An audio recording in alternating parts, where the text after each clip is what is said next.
کله چې له ناروا کار یا ګناه سره مخامخ کیږئ او نږدې چې دا کار درنه وشي د یوسف علیه السلام تګلاره غوره کړئ.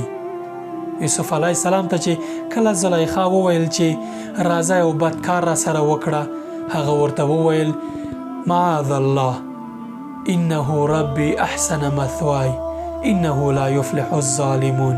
زه الله تعالی ته پناه وړم، الله تعالی ما ته ښه مقام را کړی دی، هغه مې رب دی، او که زه دا ظلم وکړم هغه هیڅ وخت ظالمان نه بریالي کوي. کله چې یوسف علیه السلام دا کار وکړ، له غلام نه د مصر په واکمن بدل شو.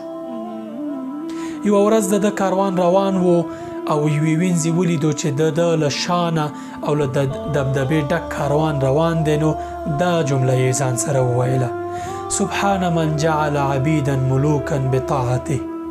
پاکی دا هغه ذات لره چې غلامان یې په خپل طاعت او عبادت باندې پاچایان کړل. تاسې هم چې کله له ناروا عمل سره مخ کیږئ همداسې وایئ چې معاذ الله انه ربي احسن مثواي انه لا يفلح الظالمون. باور وکړئ هیڅ کله به له تاسې ګناه ونه شي،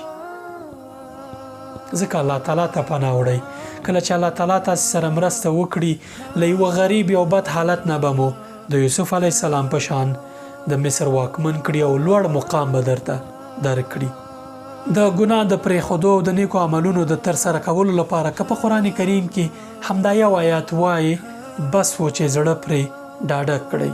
ام حسب الذين اجترحوا السيئات ان نجعلهم كالذين آمنوا وعملوا الصالحات سواء محياهم ومماتهم ساء ما يحكمون. آیا هغه کسان چې ګناه کوي داسې انګیري چې دوی به له هغو کسانو سره چې نیک عملونه کوي موږ برابروو؟ د دوی مرګ او ژوند به یو شان وي؟ ډیره بده فیصله ده چې دوی کوي. هیڅ کله داسې ګمان مه کوئ هغه کسان چې ګناه کوي له هغو کسانو سره برابر دي چې دوی نیک عملونه کوي. الله تعالی ته د دوی مقامونه ډیر متفاوت دي. ځمکه او اسمان فرق لري.